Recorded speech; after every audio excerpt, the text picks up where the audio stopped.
রহমত, বারাকাত, নাজাত সহ অসংখ্য নিয়ামতের বার্তা নিয়ে রমজান আসছে। এই রমজানের মতো সম্মানিত মাস আর একটাও নেই। এটা সাইয়্যিদুল আশহুর, সাইয়্যিদুশ শুহুর, সব মাসের মাঝে নেতা। এই মাসে আল্লাহ তাআলা যেই পরিমাণ মানুষকে ক্ষমা করেন, এই মাসে যত পরিমাণ নেক এবং বারাকাত দান করেন, এই মাসে যেই পরিমাণ রহমত নাজিল করেন, এই পরিমাণ নেয়ামত অন্য মাসে নাজিল করেন না। এই রমাদান আসছে মানুষকে মুত্তাকি বানানোর জন্য। যে ব্যক্তি মুত্তাকি হবে আল্লাহ তার জন্যই জান্নাত বানাইছেন। সুবহানাল্লাহ। মুত্তাকি মানে জান্নাতি। মুত্তাকি মানে কি? কথা বলুন, মুত্তাকি মানে কি? কোনো কথা নাই, ডিরেক্ট জান্নাতি। এই ঘোষণা আমার নয়, জান্নাতের মালিকের। আল্লাহ তাআলা নিজে বলছেন, তিলকাল জান্নাতুল্লাতী নুরিসু মিন ইবাদিনা মান কানা তাকিয়্যা। সুবহানাল্লাহ। ওই জান্নাতের আমি উত্তরাধিকারী বানাবো, মালিক বানাবো আমার ওই বান্দাকে, যে বান্দা হয়ে গেছে মুত্তাকি। মুত্তাকিদের জন্য জান্নাত বানাইছেন, ঘোষণা দিলেন কে? তাহলে জান্নাতে যাওয়ার জন্য মুত্তাকি হওয়া দরকার আছে না নাই? আর রোজা এসেছে এই মানুষকে মুত্তাকি বানাতে। আপনাকে উপবাস করাতে রোজা আসেনি। আপনি পিপাসায় কাতর হবেন, পানি পান থেকে বিরত রাখতে রোজা আসেনি।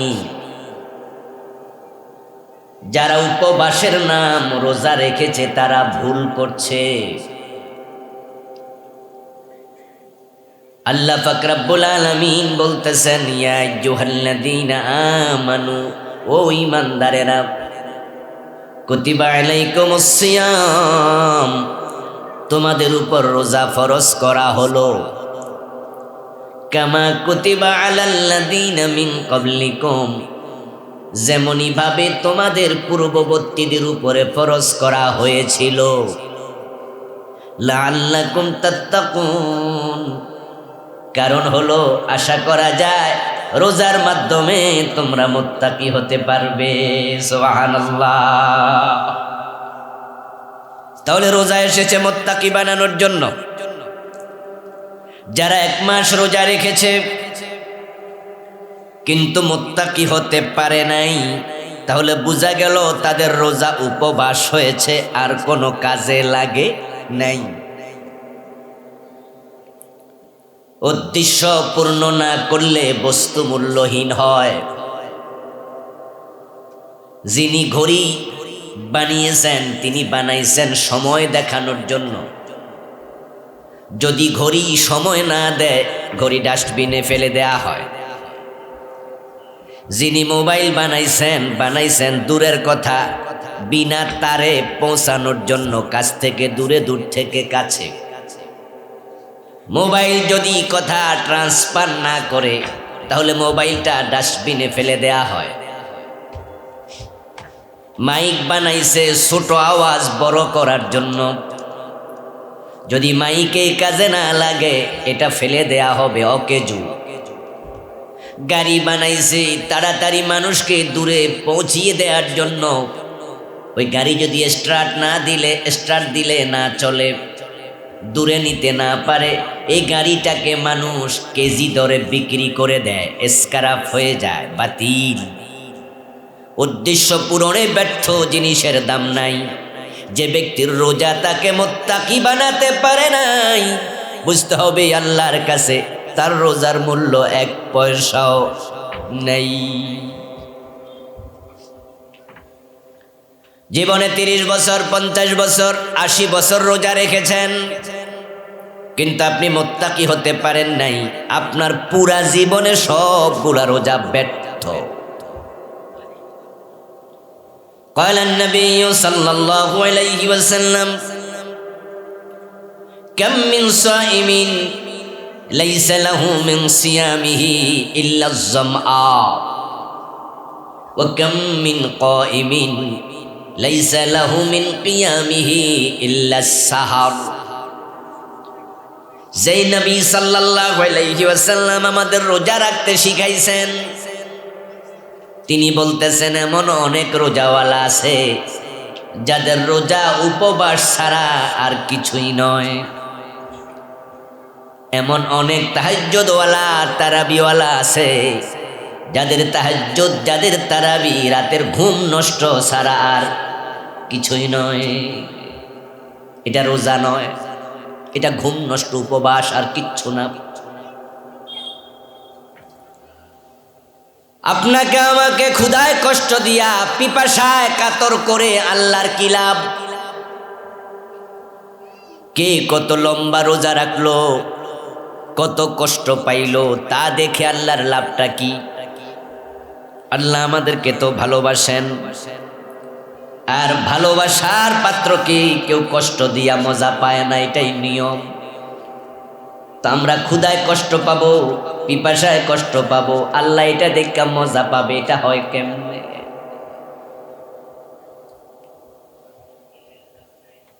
তাই বিশ্ববিখ্যাত মুফাসসির আল্লামা কাজী নাসিরউদ্দিন বাইজাবি রাহিমাহুল্লাহ এই প্রসঙ্গে বলেছেন, লাইসাল মাকসুদু মিন শারঈয়াতিস সাওম নাফসাল জুই ওয়াল আতশ বাল মা ইয়াতবাহু মিন কাসরি শাহওয়াত ওয়া তাদবিন নাফসিল আম্মারা লিন নাফসিল মুতমাইন্নাহ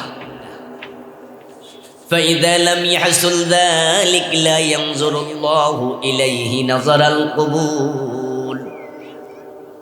আল্লামা কাজী নাসিরউদ্দিন বাইজাবি রাহমাতুল্লাহ আলাইহি চমৎকার একটি কথা বললেন। তিনি বললেন, মানুষকে ক্ষুধা এবং পিপাসায় কষ্ট দেওয়ার জন্য শরীয়ত রোজা ফরজই করেনি, এটা রোজার উদ্দেশ্যই না। যদিও রোজা রাখতে ক্ষুধা এবং পিপাসায় কষ্ট পাওয়া লাগে, খাবার পানীয় পরিত্যাগ করা লাগে, কিন্তু খাবার এবং পানীয় পরিত্যাগ করানো এটা রোজার মাকসুদই না। বাল মা ইয়াতবাহু মিন কাসরি শাহওয়াত, বরং রোজার মাধ্যমে আল্লাহ চায় মানুষের শাহওয়াতকে কন্ট্রোল করা শিখাতে। পেটে ক্ষুধা আছে, সামনে খাবার আছে, আল্লাহ কয় দিনের বেলা খাইও না, তাহলে বোঝা গেল মানুষ তার চাহিদাকে নিয়ন্ত্রণ করতে শিখে। সে ঘরের দরজা লুকাইয়াও খায় না, ভাবে আমার আল্লাহ মানা করছে, খাইলে তো তিনি দেখবে। বুকে পিপাসা আছে, সামনে পানিও আছে, অথবা পুকুরে গোসল করতে নেমে ডুব দিয়া পানি পান করার সুযোগও আছে, কিন্তু মানুষ পানি ডুব দিয়ে পান করে না রোজার দিনে, কারণ তার ভিতরে বুকের পিপাসার চাহিদাকে নিয়ন্ত্রণ করা আল্লাহ শিখাচ্ছে। ডুব দিয়ে পানি পান করলে আমার আল্লাহ তো দেখে ফেলবে। এই যে মানসিকতা তৈরি হলো, আল্লাহর কথার বাহিরে আমি যেতে পারবো না, আমার আল্লাহ দেখে, এই চিন্তার নাম তাকওয়া। এই চিন্তাটা অন্তরের মাঝে বদ্ধমূল করার জন্য আল্লাহ রোজা ফরজ করেছে। যে ব্যক্তির অন্তরে এই চিন্তাটা ঢোকে নাই, আল্লাহ তার রোজার দিকে ফিরেও তাকাবেন না। এখন আমাদের মাঝে এই চিন্তাটা কার অন্তরে কতটুকু বদ্ধমূল হলো সেটাই মূল কথা। হ্যাঁ, আমরা হাত ঘড়ি হাতে নিয়ে ইফতারের সময় বারবার তাকাই, জিজ্ঞাসা করি আর কত মিনিট আছে সূর্য ডুবতে। তখন আমাদেরকে জানানো হয় আর 5 মিনিট, 10 মিনিট, 7 মিনিট, 3 মিনিট। আমরা অপেক্ষা করি সূর্য ডুবা পর্যন্ত, আমরা কেউ খাই না। আমার আল্লাহ বলছেন, সুম্মা আতিম্মুস সিয়ামা ইলাল লাইল, রাত আসা পর্যন্ত রোজা পূর্ণ করো। রাত্রি আসবে তখন, সূর্য ডুববে যখন। তাই হাত ঘড়ির দিকে বারবার তাকায় আমি খাই না, অথচ সামনে ইফতারি রেডি। আমি আল্লাহকে ভয় করি।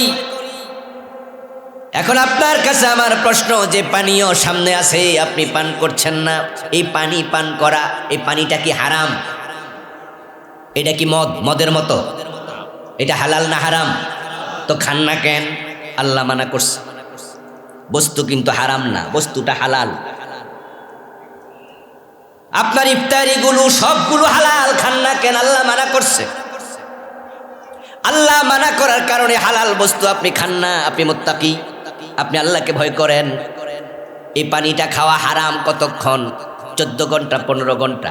সূর্য ডুবলে হালাল, কিন্তু সুদ খাওয়া হারাম কয় ঘন্টা? কথা বলেন না কেন? গোশ খাওয়া হারাম কয় ঘন্টা? ওজনে কম দেয়া হারাম কয় ঘন্টা? মালে বেজাল দেয়া হারাম কয় ঘন্টা? ধোকাবাজি করা হারাম কয় ঘন্টা? মানুষ ঠকানো হারাম কয় ঘন্টা? তো রোজার দিনে আপনি ইফতারি খান না, আল্লাহ দেখে আপনি ভয় পান। পানি পান করেন না দিনের বেলায়, আল্লাহ দেখে আপনি ভয় পান। সে আপনি হারাম সুদ খান কেমনে, গোশ খান কেমনে, ওজনে কম দেন কেমনে, মালে বেজাল দেন কেমনে? বুঝা গেল আপনি একজন মেকি, আপনি ধার্মিক, আসল ধার্মিক হতে পারেন নাই। আপনি মুত্তাকি সেজেছেন, বাস্তবে মুত্তাকি না। শুধুমাত্র খাবার পরিত্যাগ করা, পানীয় পরিত্যাগ করা, এটা তাকওয়ার লক্ষণ নয়। قال النبي صلى الله عليه وسلم من لم يدع قول الزور والعمل به فليس لله حاجة في أن يدع طعامه وشرابه। প্রিয় নবীজি সাল্লাল্লাহু আলাইহি সাল্লাম বলছেন, যে ব্যক্তি খাবার এবং পানীয় পরিত্যাগ করেছে কিন্তু সে মিথ্যা এবং মিথ্যার বেশাতি পাপাচার পরিত্যাগ করে নাই, অন্যায় অনাচার ছাড়ে নাই, সুদ ছাড়ে নাই, গোশ ছাড়ে নাই, অন্যায় অনাচার পাপাচার ছাড়ে নাই, ওই ব্যক্তির পানাহার কামাচার পরিত্যাগ করার কোনো প্রয়োজন আল্লাহর নাই। রোজা তোমাকে পাপ মুক্ত করতে এসেছে, মুত্তাকি বানাতে এসেছে। তাই তো বাংলাদেশে যখন রোজা আসে, কমপক্ষে রোজার মাসে সুদী ব্যাংকগুলোতে সুদের লেনদেন কমে যাওয়ার কথা, গোশের লেনদেন কমে যাওয়ার কথা, অপরাধ অপচার অন্যায় কমে যাওয়ার কথা। কিন্তু আমরা দেখি রমজান মাসে সুদী ব্যাংক রমরমা, গোশের টেবিল রমরমা, দ্রব্যমূল্য রোজার আগে যা ছিল রমজান উপলক্ষে আরো বেড়ে যায়। মানুষ মানুষকে ঠকায়, প্রতারণা করে, তারাই আবার টুপি মাথার দিয়া ইফতারের জন্য গোল হইয়া বসে। এই লোকগুলো মুত্তাকি সেজেছে, বাস্তবে মুত্তাকি হতে পারে নাই। যদি আপনার রোজা আপনাকে মুত্তাকি বানাতে না পারে, এই রোজা রোজা না, এগুলো কোনো দরকারই নাই। আর যে সমস্ত লোকেরা মুত্তাকি হওয়ার মানসিকতা নিয়ে রোজা রাখবে, রোজার পুরস্কার আল্লাহ তাআলা প্রথম দিন রোজা রেখে ইফতার যখন করবে, রাত আসার সাথে সাথে আল্লাহ পুরস্কার দিতে শুরু করবে। মুত্তাকি হওয়ার নিয়ত নিয়ে যারা রোজা রাখবে, তারা রোজার মাসে পুরস্কার পাবে সূর্য ডোবার সাথে সাথে প্রথম দিন থেকেই। قال النبي صلى الله عليه وسلم من صام يوما في سبيل الله بعد الله وجهه عن النار 70 خريفا। প্রিয় নবীজি বলেন, যে ব্যক্তি আল্লাহর সন্তুষ্টির জন্য ওই যে মুত্তাকি হওয়ার মানসিকতা নিয়ে পাপাচার কামাচার সব পরিত্যাগ করে দিয়েছে, অন্যায় অনাচার ছেড়ে দিয়েছে, একটা রোজা যখন রাখবে, এক রোজা শেষ হওয়ার সাথে সাথে আল্লাহ তাকে জাহান্নাম থেকে 70 বছরের দূরত্বে নিয়ে যাবে। আপনি এখানে আছেন, জাহান্নামকে আল্লাহ 70 বছরের দূরত্বে ধাক্কায়া সরায় দেবে। আমার বান্দা থেকে তুই দূরে সর, আমার বান্দা মুত্তাকি হচ্ছে, সুবহানাল্লাহ। আর মুত্তাকিকে আল্লাহ জাহান্নামে দেবেন না। এই 70 বছরের দূরত্ব কত আমরা সেটা জানি না। হতে পারে 70 শব্দটি এখানে প্রতীকী অর্থে, 70 বলতে অসংখ্য লম্বা পথ বুঝাইছে, অসংখ্য সংখ্যা বুঝাইছে, নির্ধারিত সংখ্যা নয়, জাস্ট এটা প্রতীকী অর্থে ব্যবহৃত হয়েছে। অন্য হাদিসে তাই পাওয়া যায়। قال النبي صلى الله عليه وسلم من صام يوما في سبيل الله جعل الله بينه وبين النار خندقا كما بين السماء والأرض। যখন কোনো ব্যক্তি আল্লাহর সন্তুষ্টির জন্য একটা রোজা রাখবে, একটা রোজা রাখার পরে সূর্য যখন ডুবে যাবে, আল্লাহ ওই ব্যক্তি এবং জাহান্নামের মাঝখানে এত বড় একটা পরীক্ষা গর্ত খনন করবে। জাহান্নাম থাকবে ওই পাশে, রোজাদার থাকবে এই পাশে। এই গর্তের দূরত্ব হবে আকাশ এবং জমিনের সমান। সুবহানাল্লাহ। অর্থাৎ রোজাওয়ালাকে প্রথম রোজার পুরস্কার হিসাবে আল্লাহ জাহান্নাম থেকে অনেক দূরে সরাইয়া দেয়। অর্থাৎ যে মুত্তাকি হওয়ার জন্য রোজা রাখে, আল্লাহ তাকে জাহান্নামে দেয় না। জাহান্নাম থেকে বাঁচার জন্য তো আমাদের অত আয়োজন, জান্নাত পাওয়ার জন্য তো আমাদের সব আয়োজন। শীতের সকালে ফজরের নামাজ আমরা কাজা করি না, কারণ নামাজ ছেড়ে দিলে জাহান্নাম। আমরা আল্লাহকে ভয় পাই, নামাজে দাঁড়াইয়া যাই। সত্রের দুপুরে আমরা রোজা ভাঙি না, রিক্সা চালাইয়া রোজা ভাঙে না, এমন 2-4 জনও আছে না নাই? ঠেলাওয়ালা দিন মজুর রিক্সা চালায়, কুলিগিরি করে। ওই গরিব মানুষগুলো বুঝে রোজা কাকে বলে, রোজার কষ্ট কেমন।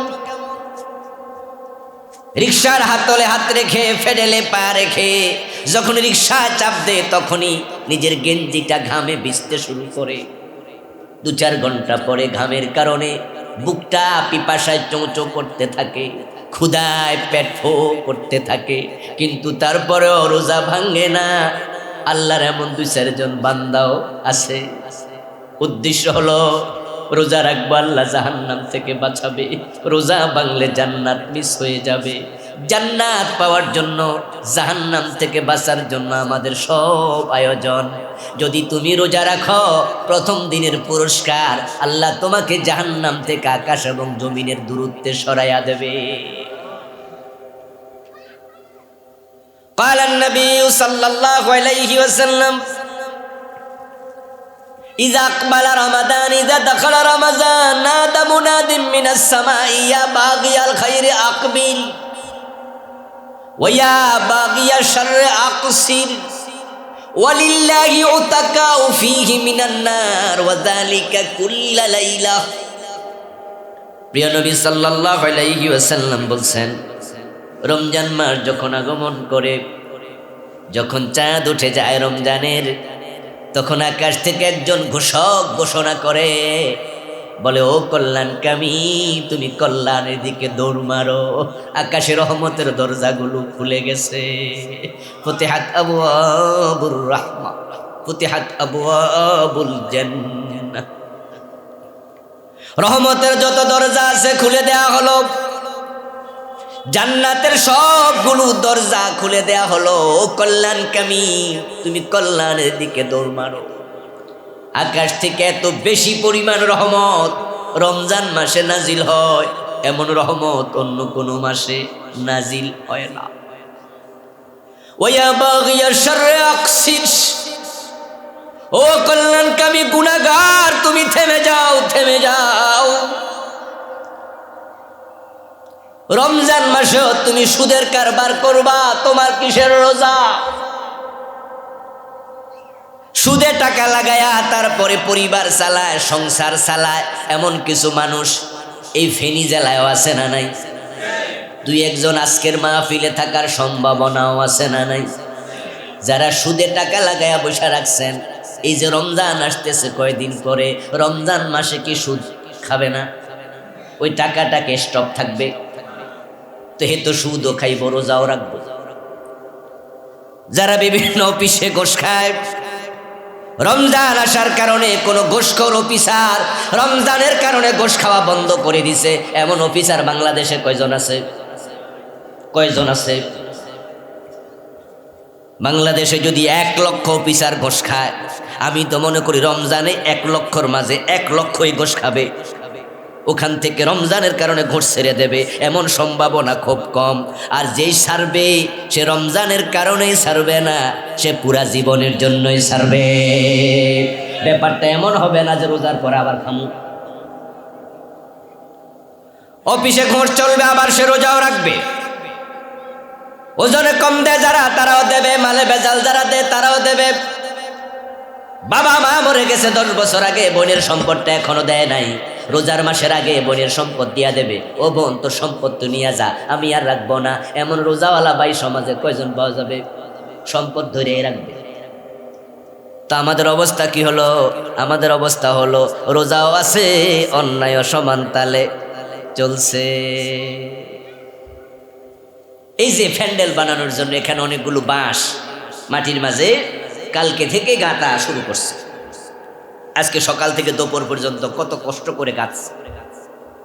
এখন যে প্যান্ডেল বানাইছে, ওই প্যান্ডেলের দায়িত্বশীল যিনি, যাকে এটা কন্ট্রাক্ট দেয়া হয়েছে, তিনি একাই করেন নাই, সাথে কিছু সহযোগী আছে। এখন যিনি এই প্যান্ডেল বানাইছে, সহযোগীর বলছে, এই কতক্ষণ বাঁশ ঢুকা, মাটিতে ঢুকাইয়া তারপরে কি কর, চারিপাশে কি দে, কথা কেন, হিলা হিলা হিলানি মার। এখন যে বেটা এই কাজ করছে, সে শাবল দিয়া হিলানি মারছে। তো হিলানি মারার পরে এবার যিনি কন্ট্রাক্টর, তিনি জিজ্ঞাসা করে, হিলাইছ? কয় হ্যাঁ। কত দৌড়া লারা মা? তো দৌড়া লারা দে। কয় লড়ে নি? কয় হ্যাঁ লড়ে। আরো হিলা। তো হেতে আবার হিলাইছে। আবার হিলানোর পরে আবার কয়, কিরে হিলানি হয়েছি নি? কয় জি বস। কয় লড়ে নি? কয় লড়ে। কয় কি কচু হিলাইছ? আবার হিলা। এরপরে আবার হিলাইছে। হিলানোর পরে আবার জিগায়, কিরে? কয় হিলানি শেষ। কয় লড়ে নি? কয় হ্যাঁ লড়ে। কয় তুই সর, তোরে দিয়ে হইব না। হিলাইলে আবার লড়ে কেমনে? লড়লে ফ্যান্ডেল হইব কেমনে? এখন আমরা রে আল্লাহ কয় রোজা রাখছো কয় মাস? কয় আল্লাহ 10 বছরে 10 বার 10 মাস। কয় গুনাহ ছাড়ছো নি? কয় না। কয় কি এর রোজা? এই তুমি রোজা রাখছো কয় মাস? কয় আল্লাহ 15 বছরে 15 মাস। গুনাহ ছাড়ছো নি? কয় না। কয় কি এর রোজা? আপনি হিলাইবেন, আবার বাঁশের খুঁড়া লড়বে, এটার নাম হিলানো না। এই হিলানিওয়ালা বাঁশ দিয়া প্যান্ডেল হয় না। যে রোজা রাখবে, রোজা আছে, গুনাহ ছাড়বে না, তার রোজাও আল্লাহর কাছে রোজা না। সোজা কথা। এই জন্য যারা আমার আলোচনা শুনছেন, রমাদান আসতেছে, প্রস্তুতি নেন গুনাহ ছাড়ার জন্য। রোজা যে কলবের মাঝে থাকবে, ওই কলবটাকে ধুয়ে মুছে সাফ করো, কারণ কলবে তাকওয়া ঢুকবে। রোজা তো তাকওয়া নিয়ে আসছে, তাকওয়া তো কলবে থাকবে।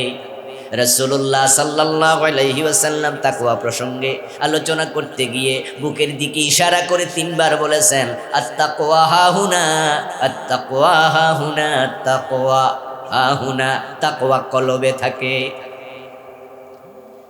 এখন কলবের মাঝে চুরির অপরাধ, মদের অপরাধ, জেনার অপরাধ, মিথ্যার অপরাধ, গীবতের অপরাধ, হারাম খাওয়ার অপরাধ, সবগুলো কলবকে কালা বানায়া ফেলছে, ময়লা বানায়া ফেলছে। ওই ময়লা কলবে তাকওয়া ঢুকবে কেমনে? এই জন্য তাকওয়া জাগা দেওয়ার জন্য কলবটাকে পরিষ্কার করা দরকার আছে না নাই? প্রস্তুতি নেন, প্রস্তুতি। পরিকল্পিতভাবে রোজাটাকে কাজে লাগাবেন। রোজার মাস আসছে অবারিত রহমত নিয়ে। আকাশ থেকে মুষলধারে বৃষ্টি বর্ষিত হয়। যেই মাটিগুলো কাদা মাটি, নরম মাটি, গর্ত আছে মাটিতে, কাদা আছে মাটিতে, বৃষ্টির পানি পড়ার সাথে সাথে ধুলাবালি ওই মাটিকে, বৃষ্টিকে রিসিভ করে, ওই মাটি বৃষ্টিকে গ্রহণ করে, গর্তে ধারণ করে, নিজের মাঝে ধারণ করে।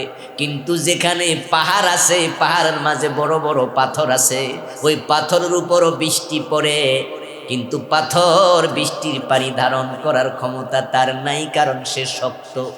বৃষ্টি শেষ, তার পানিও শেষ। কিন্তু কাদা মাটির মাঝে পানি জমে আছে, গর্তে জমে আছে।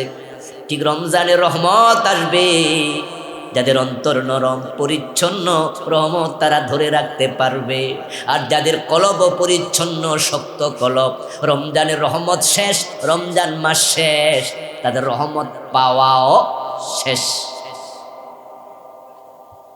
এই জন্য কলবটাকে পরিচ্ছন্ন করুন। কিছু মানুষ আছে যাদের কলবের ব্যাপার আল্লাহ তাআলা নিজে বলেছেন, ফাহিয়া কাল হিজারাতি আও আশাদ্দা কাসওয়া। কিছু মানুষের কলব হলো কাল হিজারা। হিজারা শব্দের অর্থ কি? আলেম ওলামারা কথা বলেন না। হিজারা অর্থ কি? পাথর। বলেছেন কে? কিছু মানুষের কলব হলো পাথরের মতো শক্ত, ওটার মাঝে রহমতের বৃষ্টি বর্ষিত হইয়া কোনো লাভ নাই। আওয়াসাদ্দা কাসওয়া, আরো খারাপ। কলবকে পরিচ্ছন্ন করুন। কিভাবে কলব পরিচ্ছন্ন হবে? কলব পরিচ্ছন্ন হওয়ার জন্য প্রয়োজন তাওবা, ইস্তিগফার। قال النبي صلى الله عليه وسلم إذا أذنب المؤمن كانت نقطة سوداء في قلبه।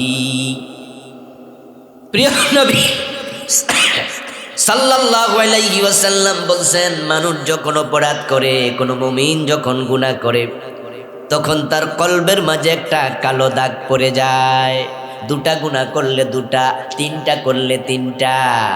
এখানে গুনাহ মোট আমরা কয়টা করছি হিসাব রাখছেন কে কে? একটু হাত তোলেন দেখি, হিসাব আসেনি? তাহলে অগণিত ফোঁটা কলবকে কালো বানাইয়া ফেলছে। ফাইন তাবা ওয়াস্তাগফারা সাকুলা কলবুহু। যদি সে তাওবা করে, ইস্তিগফার করে, রাসূলুল্লাহ বলেন ওই তাওবার কারণে, ইস্তিগফারের কারণে কলবটা পরিষ্কার হয়ে যায়।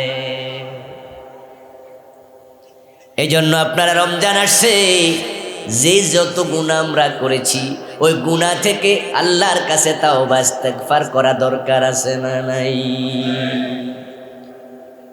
কলবটাকে পরিচ্ছন্ন করুন। এই তাওবা মানে লা ইলাহা ইল্লাল্লাহ লা ইলাহা ইল্লা আনতা সুবহানাকা ইন্নী কুনতু মিনাজ জালিমিন। তাওবা মানে আস্তাগফিরুকা ওয়া আতুবু ইলাইকা। শুধু এতটুকু নয়।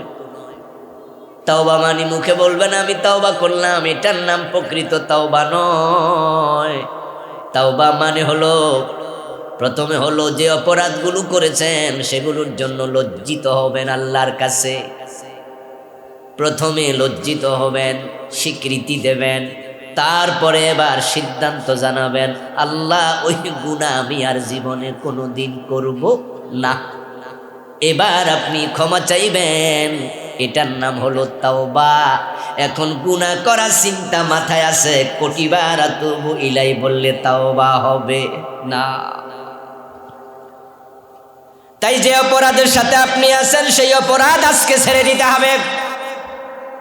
রমজানের আগে ছাড়তেই হবে। অপরাধের প্রবণতা নিয়ে রমজানে প্রবেশ করা যাবে না।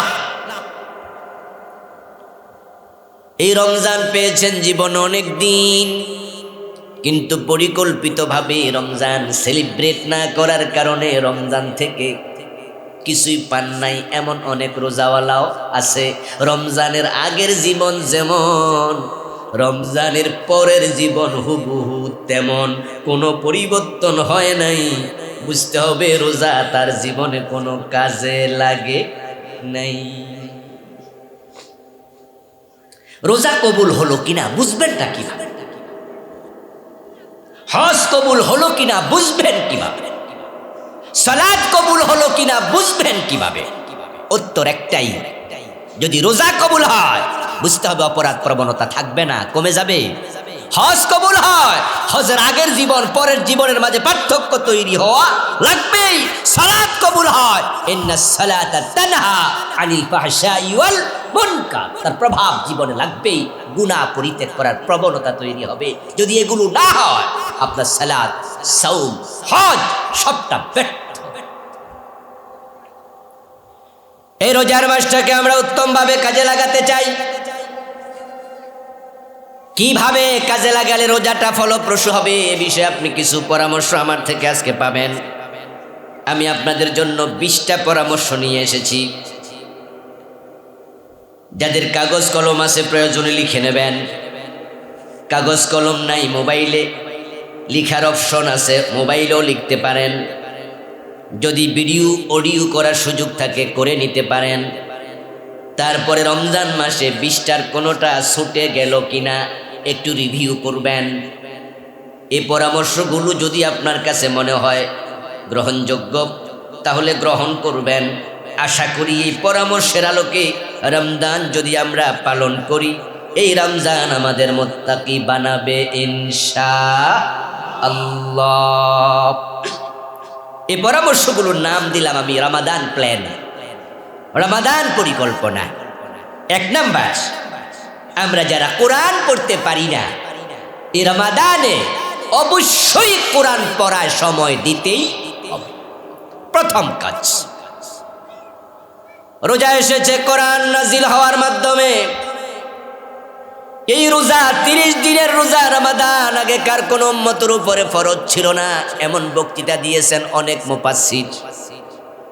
কামা কুতিবা আলাল্লাযীনা মিন ক্বাবলিকুম, এই আয়াতের ব্যাখ্যা পড়লে আপনারা পাবেন অনেক মুফাসসির বলেছেন আগে রোজা ফরজ ছিল। এ কথার হলো আইয়ামে বীদের রোজা, 3 রোজা প্রতি মাসে। কেউ কেউ বলেছেন মুহররমের রোজা ফরজ ছিল, আর 30 রোজা রমাদানের সবগুলো ফরজ শুধু উম্মতে মুহাম্মাদির উপরে। কোন মুফাসসির বলেছেন না, আগেকার উম্মতের উপরও রমজানের রোজা ফরজ ছিল, তবে রমজানের বারাকাত বেড়ে গেছে শুধু আল্লাহর কোরআন নাজিল হওয়ার কারণে। শাহরু রমাদান আল্লাযী উনজিলা ফীহিল কোরআন, রমজান মাস যেই মাসে কোরআন নাজিল হলো। ইন্না আনজালনাহু ফী লাইলাতিল কদর, রমজানের কদরের রাতে আমি কোরআন নাজিল করেছি। ওই কোরআন নাজিল হওয়ার কারণে লাইলাতুল কদরি খায়রুম মিন আলফি শাহর, ওই একটি রাতের সম্মান ফজিলত 1000 মাসের চেয়েও বেশি। রমাদান হলো কোরআন নাজিলের মাস। এ কোরআন শিক্ষা করা আমাদের জন্য নফল না ফরজ? ফরজে কিফায়া না ফরজে আইন? এই জন্য যারা কোরআন পড়তে পারেন না, রমাদানকে কোরআন শিখায় কাজে লাগাবেন। আপনার বয়স 90 হোক আর 100 হোক, কোনো কথা নাই, কোনো ওজর দেখানো যাবে না। এ বিষয়ে কোনো ওজর গ্রহণযোগ্য না। তলাবুল ইলমি ফরিদা আলা কুল্লি মুসলিম, কুল মানি সব। ইসলামের মৌলিক ইলম অর্জন করা সব মুসলমানের জন্য ফরজ। আর কোরআনের ইলমের বাহিরে কোনো ইলম নাই। ইন্নাল্লাযী লাইসা ফী জাওফিহি শাইউম মিনাল কুরআনি কাল বাইতিল খরিব, আল্লাহর হাবিব সাল্লাল্লাহু আলাইহি ওয়াসাল্লাম বলেছেন, যে ব্যক্তি কোরআন শিখে নাই, যার কলবে কোরআন নাই, তার কলবটা হলো উজার বাড়ির মতো, সারা বাড়ির মতো। যেই বাড়িতে মানুষ থাকে না, এক সময় মানুষ থাকতো, এখন কেউ থাকে না, ওই বাড়িতে গিয়ে পাবেন টিকটিকি, আরশোলা, হ্যাঁ, সেখানে তেলা ফোকা, উই ফোকা, সার ফোকা, সাপ, বানর, ইঁদুর এবং কোনো এরকম বাড়িতে জিন ভূত থাকে। যে ব্যক্তির কলবের মাঝে কোরআন নাই, তার কলবটা শয়তানের বসবাসের জায়গা হয়। ওই কলবে আল্লাহর ফেরেশতা থাকে না। তা আপনি যদি চান আপনার কলবটা শয়তান মুক্ত থাকুক, কলবটাতে আল্লাহর কোরআন ঢুকানো দরকার আছে না নাই? এই জন্য রমজান মাসে কোরআন পড়বেন। প্রথম কাজ, বলবেন হুজুর বয়স তো অনেক, চোখে তো কম দেখি, কানে তো কম শুনি, দাঁত তো পড়ে গেছে, হা বলতে পারি না, জিহবা আড়ষ্ট, তোতলামি এসে গেছে। এই ওজরের ব্যাপারে বিশ্বনবীর সলিউশন আছে। قال النبي صلى الله عليه وسلم الماهر بالقرآن مع السفرة الكرام البررة والذي يقرأ القرآن ويتتعتع فيه وهو عليه شاق له أجران প্রিয় নবী সাল্লাল্লাহু আলাইহি ওয়াসাল্লাম বলেন যে কোরআনের পণ্ডিত আলেম তার সম্মান আল্লাহর কাছে আল্লাহর নৈকট্য প্রাপ্ত ফেরেশতাদের মতো। আর যে ব্যক্তি বড় আলেম হতে পারেনি কিন্তু কোরআন পড়া ছাড়েনি, কোরআন পড়ার চেষ্টা করতেছে, কোরআন পড়তে হোঁচট খায়, কষ্ট হয়, ওই ব্যক্তি তারপরও কোরআন পড়ার চেষ্টা চালায়। সাধারণ পাঠক কোরআন পড়লে আল্লাহ যেই পরিমাণ সওয়াব দেবে, যে কষ্ট করে কোরআন পড়ে তাকে সওয়াব দেবে তার দ্বিগুণ। সুবহানাল্লাহ। আপনার জন্য অ্যাডভান্টেজ আছে, দ্বিগুণ সওয়াবের অফার আছে। তা আপনি ওজর দেখায়া দূরে থাকবেন কেমনে? বরং এই কোরআনটা শিখতে শিখতে আপনি মরে যান, আপনার মৃত্যু এসে যাক, কোনো অসুবিধা নাই। আপনি আল্লাহর কাছে বলতে পারবেন আমি তো শিখতে শিখতে মরেছি। আল্লাহর হাবিব বলছেন মান ইয়াতলুবুল ইলমা লিইহইয়া বিহিল ইসলাম ফাজাহুল মাউত ফাবাইনাহু ওয়া বাইনান নাবিয়্যিনা দারাজাতুন ওয়াহিদা আও কামা ক্বালান নাবিয়্যু আলাইহিস সালাতু ওয়াস সালাম। যে ব্যক্তি দিন বুঝার জন্য, জানার জন্য, মানার জন্য, মরে যাওয়া সুন্নাহ বিধানগুলো উজ্জীবিত করার জন্য কোরআন পড়বে, এলেম শিখবে, এই অবস্থায় ফেরেশতা আজরাইল হাজির হয়ে যাবে। আল্লাহ তার উপর এত খুশি থাকেন তাকে নবীদের পাশের জান্নাতটা দিয়ে দেবেন। তাই আপনারা যারা কোরআন পড়তে পারেন না রমজানে পড়বেন, সিদ্ধান্ত আজকেই নেন। মক্তবের হুজুরকে ধরেন, মসজিদের ইমাম সাহেবের সাথে কন্ট্যাক্ট করুন, মুয়াজ্জিন সাহেবকে অনুরোধ করুন যে আমি আপনার কাছে রমজানে কোরআন শিখতে চাই, আমাকে একটু সময় দিন, প্রতিদিন 1 ঘন্টা 1/2 ঘন্টা পড়ান, প্রয়োজনে টাকা পয়সা কিছু লাগলে আমি আপনাকে দেব, আপনি একটু সময় আমারে দেন। আপনি সিদ্ধান্ত নেন। আস-সাইয়ু মিন্না ওয়াল ইতমামু মিনাল্লাহ। চেষ্টার মালিক আমরা, সফলতা দেয়ার মালিক কে? আল্লাযীনা জাহাদু ফীনা লানাহদিয়ান্নাহুম সুবুলানা। কোরআনে আল্লাহ বলেন আমার রাস্তায় যে ব্যক্তি চলতে চায়, চলার জন্য সাহায্য করা আমি আল্লাহর দায়িত্ব হয়ে যায়। অনেকে মনে করেন কোরআন কঠিন কিতাব। কোরআন একটি কঠিন কিতাব, কোরআন পড়া কঠিন, বুঝা কঠিন, মানা কঠিন, কোরআন কঠিন, এই চিন্তা করা কুফর। মারাত্মক কথা বলে ফেলেছি, কিন্তু কুফরের সে জঘন্য অপরাধ তো নাই যে কাজে ঈমান চলে যায়। যদি কেউ কোরআনকে কঠিন মনে করে সে কুফরি করবে, ঈমান চলে যাবে। কারণ কি? কারণ হলো কোরআন মাজিদ আল্লাহ বলছেন লাকাদ ইয়াসসারনাল কুরআনা লিযিকরি ফাহাল মিন মুদ্দাকির। এক সূরাতে 3 বার বলেছে ওয়ালাকাদ ইয়াসসারনাল কুরআনা, অবশ্যই আমি আল্লাহ কোরআনকে সহজ করে দিয়েছি। কোরআনকে সহজ করেছেন, ঘোষণা কার? একটু জোরে বলুন কার? কোরআনকে সহজ করেছেন কে? তা আপনি যদি বলেন কঠিন, তাহলে আল্লাহর কথার একবারে উল্টা, ঈমান শেষ। অথচ আজকের বাংলাদেশে কিছু নামাজি আছে যারা কোরআনকে কঠিন বলে প্রচার করে, মানুষকে কয় কোরআন তো আলেমদের ব্যাপার, আমরা জেনারেল মানুষ, আমরা এসব বুঝবো না, এটা তো কঠিন, কোরআন পড়তে এত এলেম লাগে, এই লাগে, ওই লাগে, ওই লাগে। কোরআনকে কঠিন রূপে উপস্থাপন করে মানুষের লিখা বিভিন্ন বই পড়তে দেয়, কোরআন পড়তে দেয় না। সকাল সন্ধ্যায় মানুষের লিখা বই পড়ে কিন্তু কোরআন পড়ে না, এমন কিছু নামাজিও আছে না নাই? ফাজাইল আমল সকাল সন্ধ্যা তেলাওয়াত করছেন। আরে ভাই, আর আমলের ফজিলত খোঁজেন কেন? ফজিলত না থাকলে কি আমল করবেন না? ফজিলত অ্যাডভান্টেজ। সকল আমলের ফজিলত খোঁজা দরকার নাই। আমার আল্লাহ বলেছে ফজিলত থাকলেও মানবো, না থাকলেও মানবো, ঠিক না? যেগুলো ফজিলত আছে এগুলো মানবেন। সর ধরে হাত কাটো, ওইটার ফজিলত কি? নামাজ পড়লে, নফল নামাজ এত সওয়াব, তাহাজ্জুদ পড়লে এত সওয়াব, আওয়াবিন পড়লে এত সওয়াব, রোজা রাখলে এত সওয়াব, এগুলো ফজিলত। আপনি কোন যে আরে বাবারে চলো এগুলো করি, অনেক সওয়াব, সরে হাত কাটো, এটার তো কোনো ফজিলত কোরআনে নাই, হাদিসও নাই। কি আছে যে এই সুরের হাত কাটলে এত লাখ সওয়াব, এরকম হাদিস আছে? 20,000 সওয়াব, 30,000 সওয়াব, ডাকাত শুলে সরাইলে 50,000 সওয়াব, চোর আপনার জেনা করলে, পাথর মারলে এত সওয়াব। এগুলো ফজিলত না, এগুলো আমলের কথা। ফজিলত আসে সুদূর প্রসারী, ফজিলত আছে সামাজিক পরিবেশ, সবটা ঠিক হয়ে যাবে। কোরআনের আইন কায়েম হলে দিন মানা সহজ হয়ে যাবে, অনাচার কমে যাবে, পাপাচার চলে যাবে, সুদূর প্রসারী ফজিলত। এখন আপনি ফজিলতের হাদিস পড়বেন, নিশ্চয় পড়বেন, নিষেধ করি না। ফজিলতে আমলের যে ফজিলত আছে ওই বইও আপনি পড়বেন, কিন্তু আপনি কোরআন সাইরা দিয়া ওই বই চিরদিন পড়তে থাকবেন। কেমন কথা হলো? এই জন্য মসজিদগুলোতে ফজিলতে আমল, ফাজাইল আমলের কিতাবের সাথে সাথে রিয়াজুস সালেহিন হাদিসের কিতাব দরকার আছে না নাই? ফাজাইল আমলের সাথে তাফসীরের কিতাব দরকার আছে না নাই? সকালবেলায় যদি ফাজাইল আমলের কিতাব পড়েন, আপনাকে অনুরোধ করব বিকালবেলায় কোরআনের তাফসীর থেকে 5 আয়াত পড়েন, 2 আয়াত পড়েন, তাফসীর শোনান।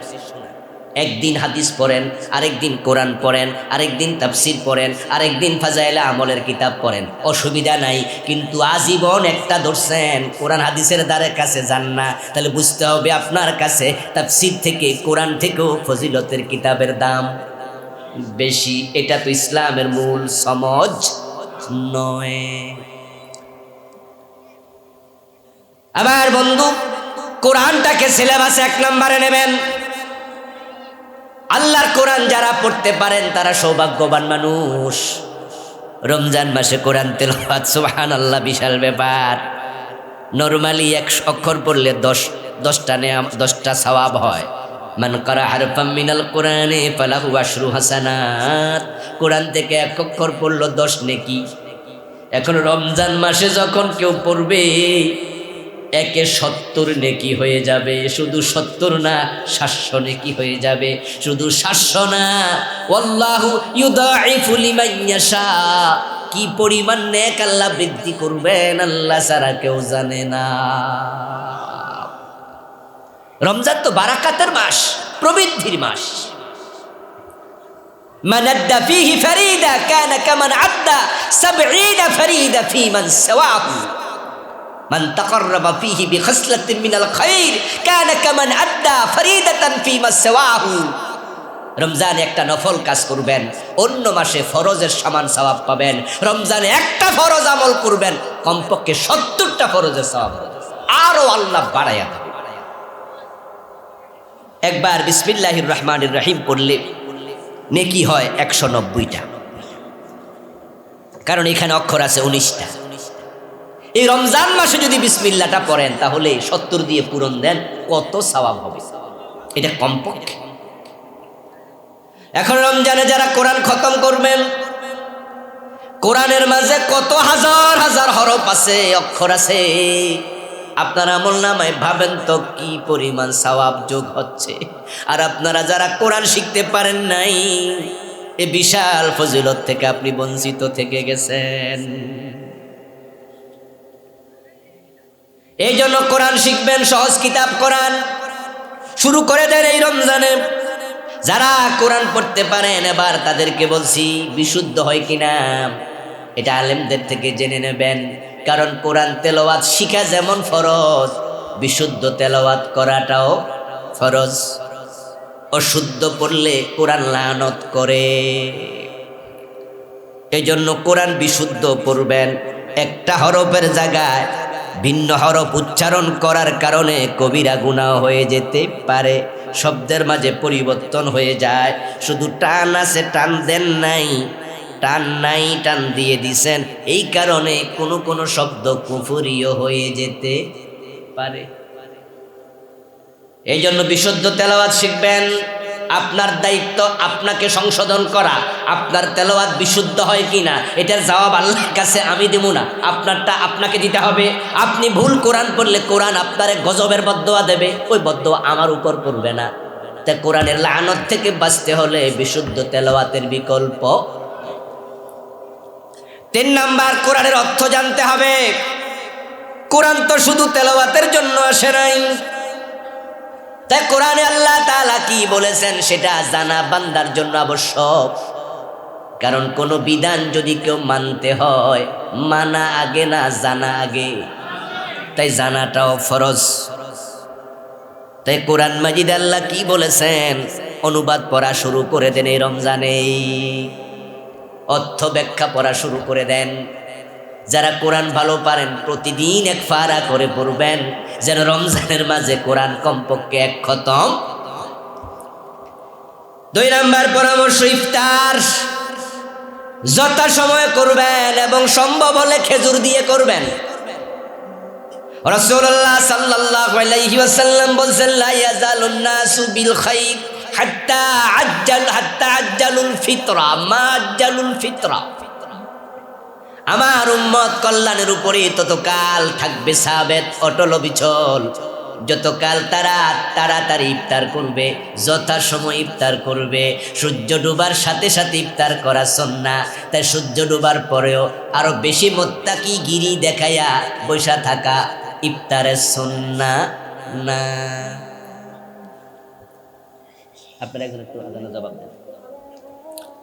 অনেকে আছে ঘড়ির দিকে তাকায়া থাকে, ইফতারের টাইম তো 5:59, ইফতার করেন, কয় না সারাদিন রোজা রাখছি আর 5 মিনিটে মইরা যাবো, আর একটু পরে করি না। আল্লাহর হুকুম মানার নামে ইবাদত। সুম্মা আতিম্মুস সিয়ামা ইলাল লাইল, রাত্রি এসেছে, সূর্য ডুবেছে, আল্লাহকে রোজা ওই পর্যন্ত পূর্ণ করো। আল্লাহ যখন যা বলে তখন তা করার নামে ইবাদত। মানা করছে খেও না, না খাওয়া ইবাদত, এখন বলে খাও, এই খাওয়াটাও ইবাদত। আল্লাহর হাবিব বলছে, তোমরা যখন ইফতার করবা, মান ওয়াজাদা তামারান ফালইফতির আলাই ইল্লা ইউফতিরু আলা মাইন ফাইনাল মা তুহুর। নবী সাল্লাল্লাহু আলাইহি ওয়াসাল্লাম বলছেন, যখন তোমরা ইফতার করবা, সম্ভব হলে যদি সামর্থ্য থাকে, খেজুর দিয়ে ইফতার করার মতো খেজুর থাকে, তাহলে আমি নবী পরামর্শ দিচ্ছি তোমরা খেজুর দিয়ে ইফতার করো। রাসূলের এই নির্দেশনার কারণে ওলামাগণ বলেন খেজুর দিয়ে ইফতার করা সুন্নাত। আর যদি খেজুর না থাকে ফায়ুফতিরু আলা মাইন, তাহলে তোমরা পানি দিয়ে ইফতার করবে। এখন পানিও যদি না থাকে তাহলে ভিন্ন জিনিস। তাহলে ইফতারের ক্ষেত্রে আমরা ফার্স্টলি যেটা খুঁজবো সেটার নাম কি? খেজুর খুরমা। হাদিস। যদি খেজুর না থাকে তাহলে কি? পানি। যদি পানি না থাকে তাহলে আবার অন্য জিনিস। এটা সুন্নাহ, সুন্নাহ একটি ইবাদত। ইফতার শুধু করবেন না, ইফতার করাবেন, করানো ইবাদত।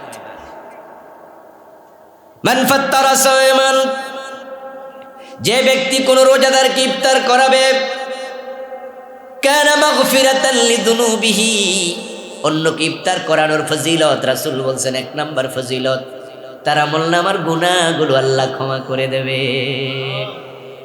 ওয়া ইতকা রাকাবাতিহি মিনান নার, অন্যকে ইফতার করালে আল্লাহ জাহান্নাম থেকে মুক্তি দিয়ে দেয়। ওয়া কানা লাহু মিসলু আজরিহি, যে ব্যক্তি রোজা রেখেছে, সে রোজা রেখে যে পরিমাণ সওয়াব পেল, আপনি তাকে ইফতার করালে আল্লাহ ওই পরিমাণ সওয়াব আপনাকে দিয়ে দেবেন।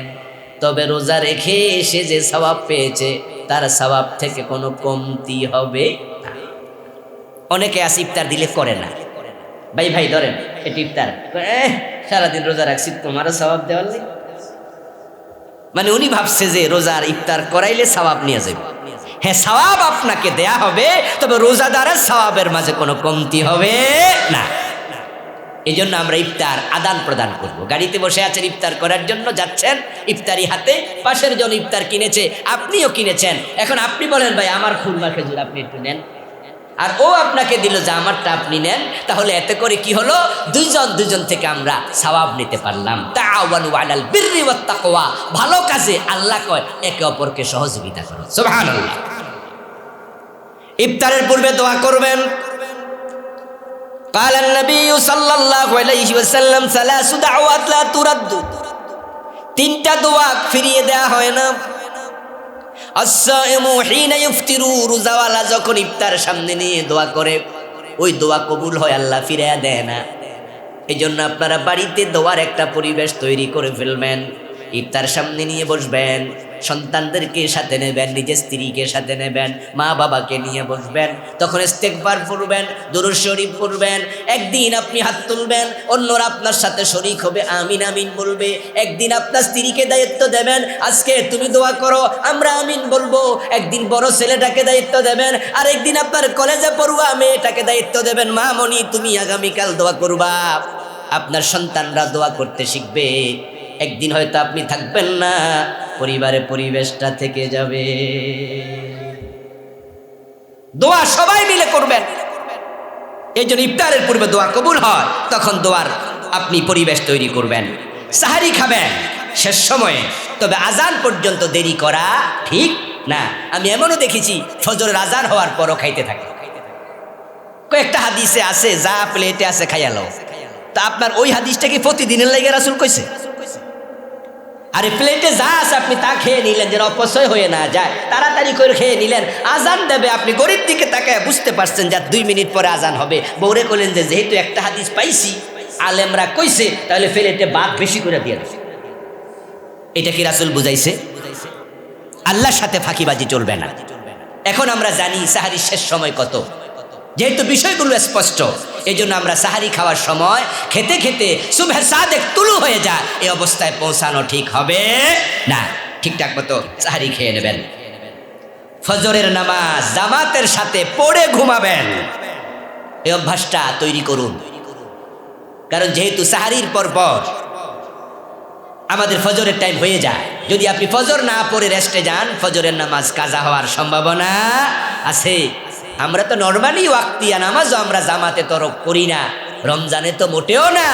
5 ওয়াক্ত নামাজ, যেন 150 ওয়াক্ত নামাজ রমজানে 1 ওয়াক্ত জামাত ছাড়া না হয়, এই সিদ্ধান্ত আপনাকে নিতে হবে যে রমজানে 150 ওয়াক্ত নামাজ, 150 ওয়াক্ত জামাতে হবে, 150 ওয়াক্ত তাকবীরে উলার সাথে হবে। পারা যাবে না?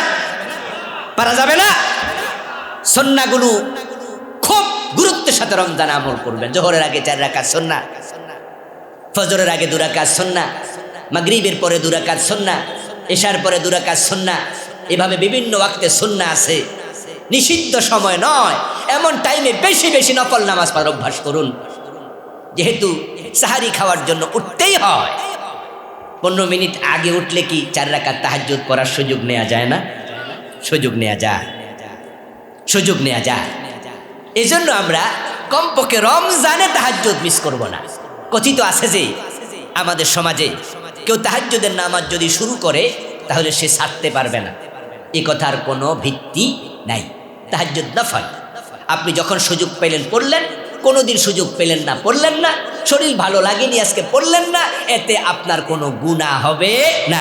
যে রমজানে তাহাজ্জুদে অভ্যস্ত হব, রমজানের পরে তাহাজ্জুদ পড়ব না, গুনাহ হয়ে যাবে, এ কথা ঠিক নয়। দান সাদাকা বেশি বেশি করবেন। রমজান মাসে যারা জাকাত দেন তারা রমজানেই দেবেন, কারণ রমজানে একটা ফরজ 70টা ফরজের সমান হয়ে যাবে। এই জন্য যারা জাকাত দিয়ে অভ্যস্ত, জাকাত ফরজ রমজানে দেবেন। যখন রমজান মাস আসতো, কানা নবী সাল্লাল্লাহু আলাইহি ওয়াসাল্লাম আজওয়াদান নাস ওয়া কানা আজওয়াদা মা ইয়াকুনু ফি রমাদান। বিশ্বনবী ছিলেন মানুষের মাঝে সবচেয়ে বেশি দানশীল। রমজান যখন আসতো উনার দান এত বেড়ে যেত, মিনার রিহিল মুরসালা কানা আজওয়াদা মিনার রিহিল মুরসালা। সহিহ মুসলিমে এসেছে, সহিহ বুখারীতে এসেছে, প্রবাহিত বাতাস যেমন সবার গায়ে লেগে যায়, রাসূলের দান দাক্ষিণ্য সব গরিবকে স্পর্শ করত। যাদের দোকান আছে রমজানে বেশি বেশি ভাঙতি টাকা দোকানের ক্যাশে রেখে দেবেন, ফকির আসবে আর দিতে থাকবেন। রমজান দুহাত উন্মুক্ত করে দেন, আগামী রমজান পর্যন্ত বেঁচে থাকা নাও হতে পারে। যাতে ধূমপান করার বদ অভ্যাস আছে, রমজান উপলক্ষে ধূমপান ছেড়ে দেন। রমজানে শুভে সাদিকের পর থেকে সূর্য ডুবা পর্যন্ত আপনি 15 ঘন্টা 16 ঘন্টা আপনি ধূমপান করেন না, একটু চেষ্টা করলে কি বাকি 6-7 ঘন্টা বিরত থাকা যায় না? সিদ্ধান্ত নেন রমজানে আর ধূমপান করব না। ধূমপান বিষপান, অতএব সাবধান। ধূমপান করা কবিরা গুনাহ। লা তুলকু বিআইদিকুম ইলা তাহলুকা। আল্লাহর অর্ডার, ধ্বংসের দিকে নিজকে ঠেলে দিও না। আপনি ধূমপান করার কারণে আপনার লাংস অ্যাটাক হচ্ছে, হার্ট অ্যাটাক হয়, দেহে ক্যান্সারের জীবাণু ঢুকে যায়। এই ধূমপানের কারণে যদি আপনার মৃত্যু হয়, আত্মহত্যার গুনাহ হতে পারে। বিষ খাওয়া বললে আত্মহত্যা হয়, বিষ খাওয়ার কারণে আপনার অ্যাটাক হচ্ছে কলব, অ্যাটাক হচ্ছে হার্ট, আপনি মরে যাচ্ছেন, ফুসফুস নষ্ট হয়ে গেছে। তো আপনার যদি এই ধূমপানের কারণে ফুসফুস নষ্ট হয়, তাহলে তো এটা আত্মহত্যাই হলো। এই জন্য ধূমপান করবেন না। রোজার একটা মাস যদি আপনি ছাড়েন, দেখবেন যে ইনশাআল্লাহ আপনার ধূমপান আর প্রয়োজন হবে না। দৃষ্টি এবং জবানের নিয়ন্ত্রণ করুন। যুবকেরা, রমজান মাসে মোবাইল কম চালাবে, আরেকদিন তাফসীর পড়েন, আরেকদিন ফাজাইলে আমলের কিতাব পড়েন, অসুবিধা নাই। কিন্তু আজীবন একটা ধরছেন, কোরআন হাদিসের দ্বারে কাছে যান না, তাহলে বুঝতে হবে আপনার কাছে তাফসীর থেকে, কোরআন থেকেও ফজিলতের কিতাবের দাম বেশি। এটা তো ইসলামের মূল সমজ নয়। আবার বন্ধু, কোরআনটাকে সিলেবাসে 1 নম্বরে নেবেন। আল্লাহর কোরআন যারা পড়তে পারেন তারা সৌভাগ্যবান মানুষ। রমজান মাসে কোরআন তেলাওয়াত, সুবহানাল্লাহ, বিশাল ব্যাপার। নরমালি 1 অক্ষর পড়লে 10টা সওয়াব হয়। মান কারা হারফাম মিনাল কোরআনে ফালাহু আশরু হাসানাত। কোরআন থেকে 1 অক্ষর পড়লো 10 নেকি। এখন রমজান মাসে যখন কেউ পড়বে, 1 70 নেকি হয়ে যাবে। শুধু 70 না, 700 নেকি হয়ে যাবে। শুধু 700 না, ওয়াল্লাহু ইউদাইফু লিমান ইয়াশা। কি পরিমাণ নেক আল্লাহ বৃদ্ধি করবেন, আল্লাহ ছাড়া কেউ জানে না। রমজান তো বারাকাতের মাস, প্রবৃদ্ধির মাস। মান আদ্দা ফীহি ফারিদা কানা কামান আদ্দা 70 ফারিদা ফী মান সাওয়াহু। মান তাকাররাবা ফীহি বিখাসলাতিন মিনাল খায়র কানা কামান আদ্দা ফারিদাতান ফী মা সাওয়াহু। রমজানে একটা নফল কাজ করবেন, অন্য মাসে ফরজের সমান সওয়াব পাবেন। রমজানে একটা ফরজ আমল করবেন, কমপক্ষে 70টা ফরজের সওয়াব আরো আল্লাহ বাড়ায়া দেবেন। একবার বিসমিল্লাহির রহমানির রহিম পড়লে নেকি হয় 190টা, কারণ এখানে অক্ষর আছে 19টা। এই রমজান মাসে যদি বিসমিল্লাহটা পড়েন তাহলে 70 দিয়ে পূরণ দেন, কত সওয়াব হবে এটা কমপক্ষে। এখন রমজানে যারা কোরআন খতম করবেন, কোরআনের মাঝে কত হাজার হাজার হরফ আছে, অক্ষর আছে। আপনার আমলনামায় ভাবেন তো কি পরিমাণ সওয়াব যোগ হচ্ছে। আর আপনারা যারা কোরআন শিখতে পারেন নাই, এই বিশাল ফজিলত থেকে আপনি বঞ্চিত থেকে গেছেন। এই জন্য কোরআন শিখবেন, সহজ কিতাব কোরআন শুরু করে দেন এই রমজানে। যারা কোরআন পড়তে পারেন, এবার তাদেরকে বলছি বিশুদ্ধ হয় কিনা এটা আলেমদের থেকে জেনে নেবেন। কারণ কোরআন তেলাওয়াত শিখা যেমন ফরজ, বিশুদ্ধ তেলাওয়াত করাটাও ফরজ। অশুদ্ধ পড়লে কোরআন লানত করে। এই জন্য কোরআন বিশুদ্ধ পড়বেন।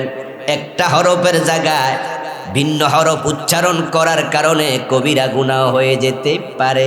শব্দের মাঝে পরিবর্তন হয়ে যায়। শুধু টান আছে, টান দেন নাই, টান নাই, টান দিয়ে দিছেন। এই কারণে কোনো শব্দ কুফরিও হয়ে যেতে পারে। এই জন্য বিশুদ্ধ তেলাওয়াত শিখবেন। আপনার দায়িত্ব আপনাকে সংশোধন করা। আপনার তেলাওয়াত বিশুদ্ধ হয় কিনা এটার জবাব আল্লাহর কাছে আমি দেব না, আপনারটা আপনাকে দিতে হবে। আপনি ভুল কোরআন পড়লে কোরআন আপনারে গজবের বদদোয়া দেবে, ওই বদদোয়া আমার উপর পড়বে না। তাই কোরআনের লানত থেকে বাঁচতে হলে বিশুদ্ধ তেলাওয়াতের বিকল্প। 3 নাম্বার, কোরআনের অর্থ জানতে হবে। কোরআন তো শুধু তেলাওয়াতের জন্য আসে নাই। তাই কোরআনে আল্লাহ তাআলা কি বলেছেন সেটা জানা বান্দার জন্য আবশ্যক। কারণ কোনো বিধান যদি কেউ মানতে হয়, মানা আগে না জানা আগে, তাই জানাটাও ফরজ। তাই কোরআন মাজিদ আল্লাহ কি বলেছেন অনুবাদ পড়া শুরু করে দেন এই রমজানে, অর্থ ব্যাখ্যা পড়া শুরু করে দেন। যারা কোরআন ভালো পারেন প্রতিদিন 1 পারা করে পড়বেন, যেন রমজানের মাঝে কোরআন কমপক্ষে 1 খতম। 2 নাম্বার পরামর্শ, ইফতার যথাসময়ে করবেন এবং সম্ভব হলে খেজুর দিয়ে করবেন। রাসূলুল্লাহ সাল্লাল্লাহু আলাইহি ওয়াসাল্লাম বলেছেন, লা ইয়াজালুন নাসু বিল খাইর হাত্তা আজ্জালুল ফিতরা মা আজ্জালুল ফিতরা। আমার উম্মত কল্যাণের উপরে ততকাল থাকবে সাবেত অটল অবিচল, যতকাল তারা তাড়াতাড়ি ইফতার করবে, যথাসময় ইফতার করবে। সূর্য ডুবার সাথে সাথে ইফতার করা সুন্নাহ। তাই সূর্য ডুবার পরেও আরো বেশি মুত্তাকি গিরি দেখাইয়া বসা থাকা ইফতারের সুন্নাহ না। আপনারা একজন একটু আজানের জবাব দেন। অনেকে আছে ঘড়ির দিকে তাকায়া থাকে, ইফতারের টাইম তো 5:59। ইফতার করেন, কয় না সারাদিন রোজা রাখছি আর 5 মিনিটে মরে যাবো, আর একটু পরে করি না। আল্লাহর হুকুম মানার নামে ইবাদত। সুম্মা আতিম্মুস সিয়ামা ইলাল লাইল। রাত্রি এসেছে, সূর্য ডুবেছে, আল্লাহকে রোজা ওই পর্যন্ত পূর্ণ করো। আল্লাহ যখন যা বলে তখন তা করার নামে ইবাদত। মানা করছে খেও না, না খাওয়া ইবাদত, এখন বলে খাও, এই খাওয়াটাও ইবাদত। আল্লাহর হাবিব বলছে তোমরা যখন ইফতার করবা, মান ওয়াজাদা তামারান ফালইফতির আলাই ইল্লা ইউফতিরু আলা মাইন ফাইনাল মা তুহুর। নবী সাল্লাল্লাহু আলাইহি ওয়াসাল্লাম বলছেন যখন তোমরা ইফতার করবা, সম্ভব হলে যদি সামর্থ্য থাকে খেজুর দিয়ে ইফতার করার মতো খেজুর থাকে, তাহলে আমি নবী পরামর্শ দিচ্ছি তোমরা খেজুর দিয়ে ইফতার করো। রাসূলের নির্দেশনার কারণে ওলামাগণ বলেন খেজুর দিয়ে ইফতার করা সুন্নাত। আর যদি খেজুর না থাকে ফায়ুফতিরু আলা মাইন, তাহলে তোমরা পানি দিয়ে ইফতার করবে। এখন পানিও যদি না থাকে তাহলে ভিন্ন জিনিস। তাহলে ইফতারের ক্ষেত্রে আমরা ফার্স্টলি যেটা খুঁজবো সেটার নাম কি? খেজুর খুরমা। হাদিস। যদি খেজুর না থাকে তাহলে কি? পানি। যদি পানি না থাকে তাহলে আবার অন্য জিনিস। এটা সুন্নাহ, সুন্নাহ একটি ইবাদত। ইফতার শুধু করবেন না, ইফতার করাবেন, করানো ইবাদত। মান ফাত্তারা সায়মান, যে ব্যক্তি কোন রোজাদারকে ইফতার করাবে, কানা মাগফিরাতান লিযুনুবিহি, অন্যকে ইফতার করানোর ফজিলত রাসূল বলছেন 1 নাম্বার ফজিলত, তার আমলনামার গুনাহগুলো আল্লাহ ক্ষমা করে দেবে। ওয়া ইতকা রাকাবাতিহি মিনান নার, অন্যকে ইফতার করালে আল্লাহ জাহান্নাম থেকে মুক্তি দিয়ে দেয়। ওয়া কানা লাহু মিসলু আজরিহি, যে ব্যক্তি রোজা রেখেছে সে রোজা রেখে যে পরিমাণ সওয়াব পেল, আপনি তাকে ইফতার করালে আল্লাহ ওই পরিমাণ সওয়াব আপনাকে দিয়ে দেবেন। তবে রোজা রেখে সে যে সওয়াব পেয়েছে তার সওয়াব থেকে কোনো কমতি হবে না।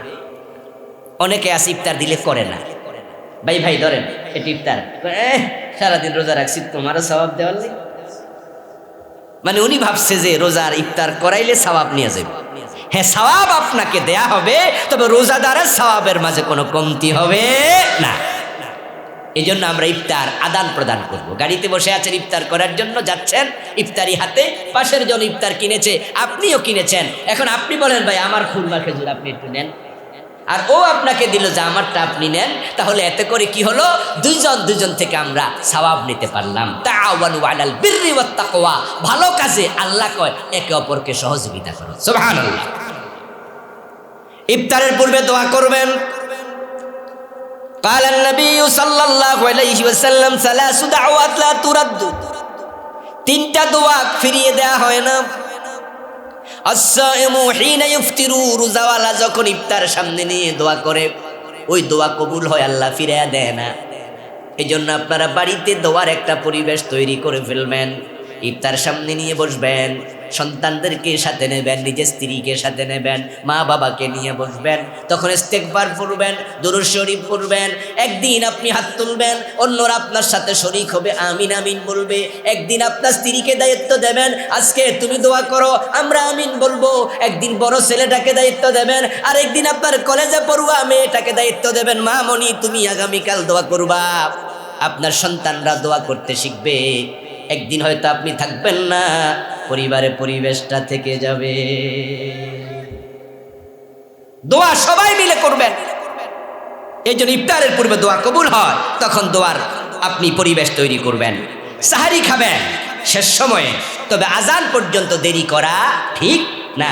আমি এমনও দেখেছি ফজরের আজান হওয়ার পরও খাইতে থাকে। কয়েকটা হাদিসে আছে যা প্লেটে আছে খাইয়ালো। তা আপনার ওই হাদিসটা কি প্রতিদিনের লাগে রাসূল কইছে? আরে প্লেটে যা আছে আপনি তা খেয়ে নিলেন, যেন অপচয় হয়ে না যায়, তাড়াতাড়ি করে খেয়ে নিলেন। আজান দেবে, আপনি গরিব দিকে তাকায় বুঝতে পারছেন যে 2 মিনিট পরে আজান হবে। বউরে কইলেন যে যেহেতু একটা হাদিস পাইছি, আলেমরা কইছে, তাহলে প্লেটে ভাত বেশি করে দিয়ে দেবে। এটা কি রাসূল বুঝাইছে? আল্লাহর সাথে ফাঁকিবাজি চলবে না।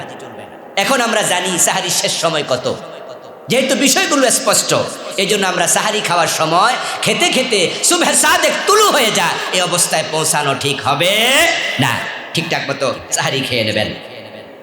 ফজরের নামাজ জামাতের সাথে পড়ে ঘুমাবেন, এই অভ্যাসটা তৈরি করুন।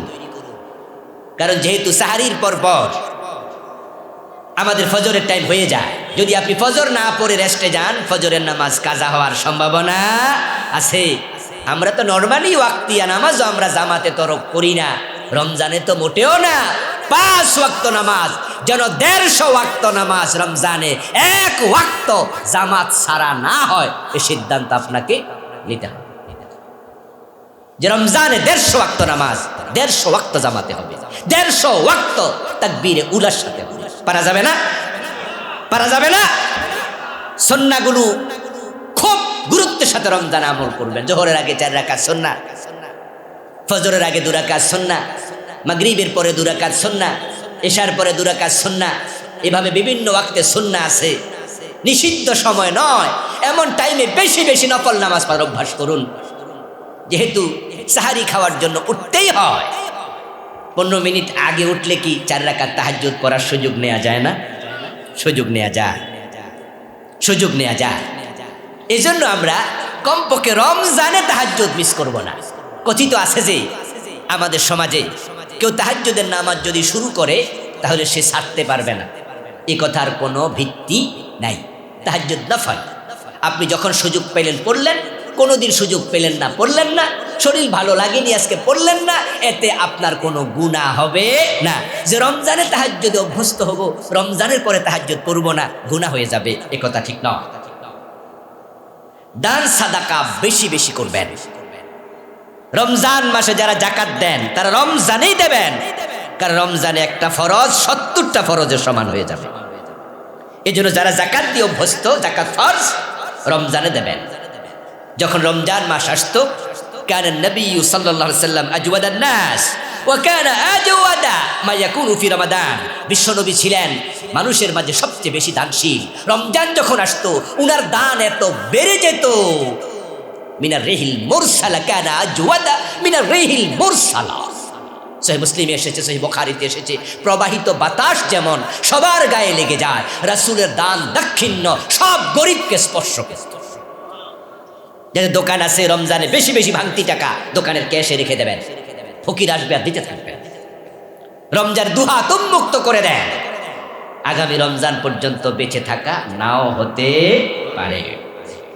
যাতে ধূমপান করার বদঅভ্যাস আছে, রমজান উপলক্ষে ধূমপান ছেড়ে দেন। রমজানে সুবহে সাদিকের পর থেকে সূর্য ডুবা পর্যন্ত আপনি 15 ঘন্টা 16 ঘন্টা আপনি ধূমপান করেন না, একটু চেষ্টা করলে কি বাকি 6-7 ঘন্টা বিরত থাকা যায় না? সিদ্ধান্ত নেন রমজানে আর ধূমপান করব না। ধূমপান বিষপান, অতএব সাবধান। ধূমপান করা কবিরা গুনাহ। লা তুলকু বিআইদিকুম ইলা তাহলুকা, আল্লাহর অর্ডার, ধ্বংসের দিকে নিজকে ঠেলে দিও না। আপনি ধূমপান করার কারণে আপনার লাংস অ্যাটাক হচ্ছে, হার্ট অ্যাটাক হয়, দেহে ক্যান্সারের জীবাণু ঢুকে যায়। এই ধূমপানের কারণে যদি আপনার মৃত্যু হয়, আত্মহত্যার গুনাহ হতে পারে। বিষ খাওয়া বললে আত্মহত্যা হয়, বিষ খাওয়ার কারণে আপনার অ্যাটাক হচ্ছে কলব, অ্যাটাক হচ্ছে হার্ট, আপনি মরে যাচ্ছেন, ফুসফুস নষ্ট হয়ে গেছে। তো আপনার যদি এই ধূমপানের কারণে ফুসফুস নষ্ট হয়, তাহলে তো এটা আত্মহত্যাই হলো। এই জন্য ধূমপান করবেন না।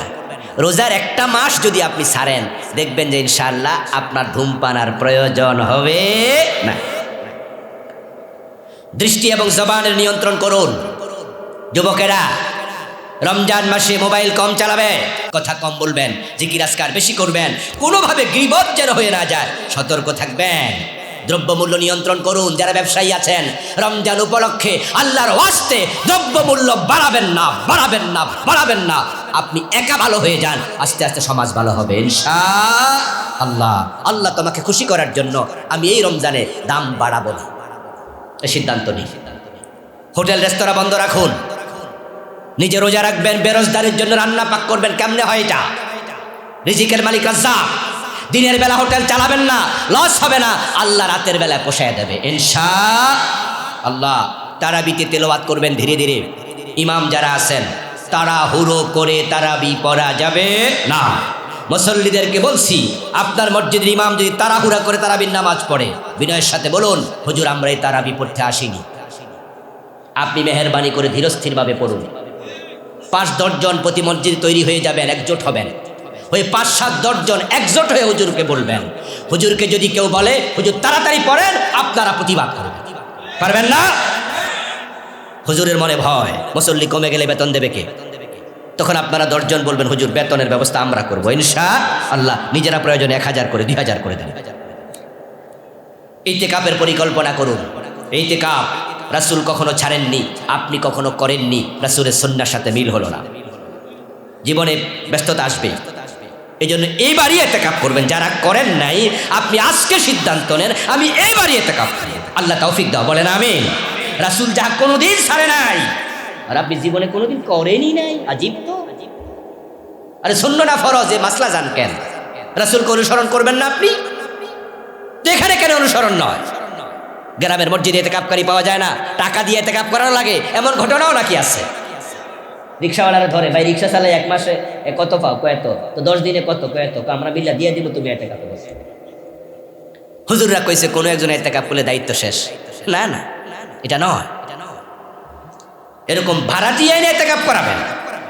লাইলাতুল কদর তালাশ করবেন শেষ দশকের বেজর রাতগুলোতে। প্রতি বেজর রাতকে আলাদা করে ইবাদতের জন্য নির্ধারিত করবেন।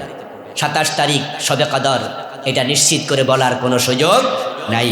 যাদের টাকা আছে ওমরা করবেন রমজানে। আল উমরাতু ফি রমাদান তাদিলু হাজ্জাতান, সহিহ মুসলিমের হাদিস।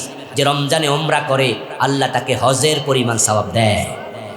সম্ভব হলে ওমরাতে চলে যাবেন রমজানে, তাওবা ইস্তেগফার বেশি বেশি করুন, ইসলামী সাহিত্য পড়ুন, রমজান মাসে বেশি বেশি সাহিত্য পড়ুন। আমার নিজের লেখাও 6টা বই আছে, প্রতিটাই খুবই গুরুত্বপূর্ণ। শিরকের উপরে, বেদাতের উপরে, ব্যক্তি ও পরিবারের উপরে, মেরাজের উপরে, সালাতের উপরে। ড্রাইভার সাহেবের কাছে আছে, নিতে পারবেন। যাওয়ার সময় 5-7 মিনিট সময় পাবেন, নেবেন। অন্য অন্য বই সংগ্রহ করবেন, ইসলামী সাহিত্য পড়ুন, দিন বুঝুন, মানুন, তাকওয়ার মানসিকতা মাথায় রেখে রোজা পালন করুন। হে রব্বে কারীম আমাদের তৌফিক দান করুন, বলেন আমিন। হাদা মা ইনদি ওয়াল ইলমু ইনদাল্লাহ আলাইহি তাওয়াক্কালতু ওয়া ইলাইহি উনীব। ভাইরা, ওয়াজ কিন্তু শেষ হয় নাই, ওয়াজ মাত্র শুরু। ইনশাআল্লাহ ইশারের নামাজের পরে আসবে আমাদের হারুন ভাই হয়তো, নাকি? তারপরে আসবে ডক্টর ফয়জুল হক ভাই। এরপরে বাংলাদেশের সারা জাগানো শিল্পী, আমি নিজে যার ভক্ত, ওবায়দুল্লাহ তারেক ভাই, উনি অলরেডি এসে গেছেন। উনি আমার সাথে আসছে, আমার একটু পিছনে পড়ছে। উনিও গান গেয়ে আলহামদুলিল্লাহ ইসলামী গানের সুরের বর্ষণে আপনাদেরকে বিমোহিত করবে। আপনারা নামাজের পরে আবার ফিরে আসবেন। আমিন। আসসালামু আলাইকুম ওয়া রাহমাতুল্লাহি ওয়া বারাকাতুহু।